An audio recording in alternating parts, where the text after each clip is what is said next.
And welcome back to This Is Why We Stand. My name is Joe Archino, and I was inspired to make this series to convey the true meaning of the American flag and why that flag should always be honored and respected. And I start this episode the same way I start all of my episodes, and we talk about a veteran who defines everything that we stand for and everything that our American flag means. And one of those men, like so many, is Joe Hooper.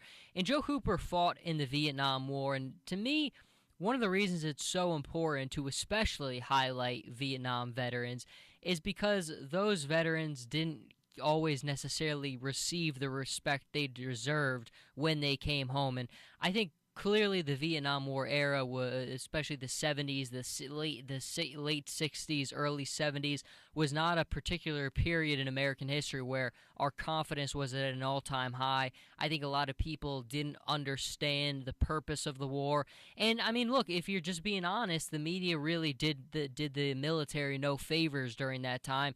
The media was kind of in a position where they didn't want to promote the war. So because of that, they weren't really going to show heroism, because that in turn might make people reconsider. And make no mistake about it, the vast majority of the American public, as the war went further and further along, was widely against the Vietnam War. But sometimes you need to put all things aside and just remember the people who are on the front lines. And Joe Hooper was one of those people. And while he might not have gotten the respect he deserved then, like so many of our Vietnam veterans, we can make sure that he gets the respect that he deserves now by remembering his memory and what he did. And he is one of the most decorated veterans in our country's history. He won the Congressional Medal of Honor for the story I'm about to tell you. And I have done a lot of these. I have done a lot of these episodes of This Is Why We Stand. Many of the people who I've spotlighted have won the Medal of Honor. A few haven't, but have equally compelling stories.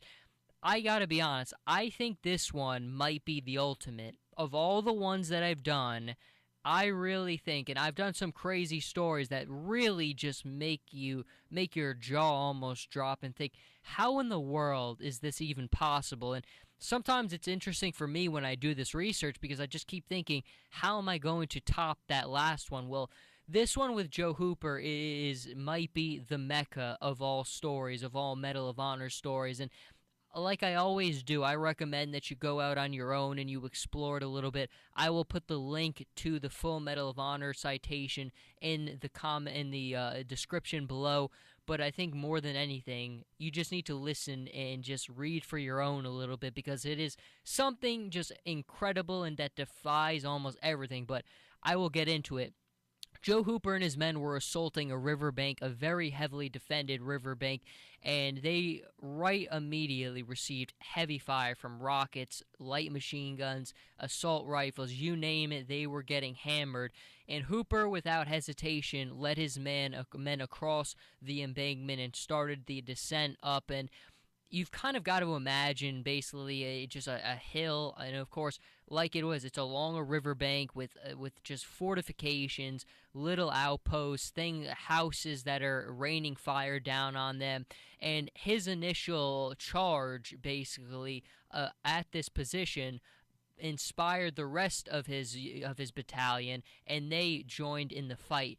Hooper constantly exposed himself to enemy fire. Obviously, you can imagine that in a situation like this, many people are getting injured, many people are falling down around him, and he certainly was receiving his own fair share of wounds. But I think you find so many times with individuals like this that's almost not even in their mindset in the given moment. It's about helping their fellow soldier. It's about getting through to the next objective. And certainly that was the mindset that he had. But the intense firefight was going on, and Hooper kept on exposing himself to fire, pulling as many wounded soldiers to safety as he could.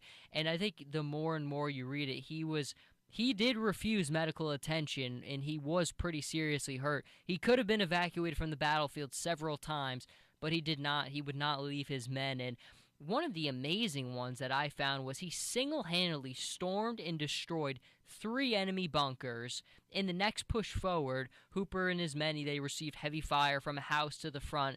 He then proceeded to the house alone and killed all the occupants with his rifle and his grenades. Now, I think I'll give you a minute to just process that there. But I mean, again, single-handedly, he took it upon himself to kill all the occupants in this house. He did it with bare minimum tools, with his assault rifle, with his grenades. But and I think I also do have to remind you, and why I implore you to also read the Medal of Honor citation is, I have all my notes here. I could have spent hours putting all the notes together for this. That's just how well detailed and just how many compelling things Joe Hooper was able to do. But again, the purpose of this series and the purpose of this is giving you the most important and the highlights to compel you to go out on your own and study these incredible people so that you can gain the same appreciation and respect for them that I know that I certainly have. But to kind of go over it a little bit, in the final path of enemy resistance, Hooper took it upon himself to destroy multiple enemy bunkers. That's in addition to the ones that I mentioned previously. He then raced across an open field of fire to rescue a wounded man trapped in a trench.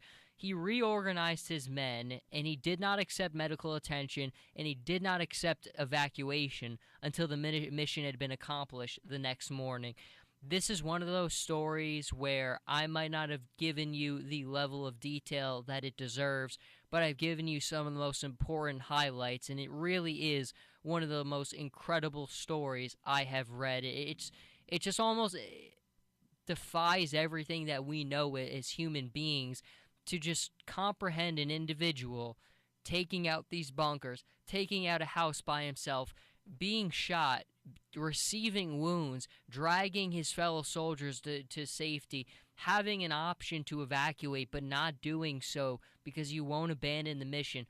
Joe Hooper really represents the best, the most noble, the most honorable, and especially in a war where I think so many times heroics like this just didn't receive the attention that they deserved, and that really is sad, and it's there's so many reasons behind it. It was a very, very divided time in American history, but it's a lesson for all of us to take with us into the future, because if we repeat those same mistakes, I think we're going to see a lot of harm done to our returning veterans, and we already have so many issues as it is with people returning and trying to heal the wounds of war.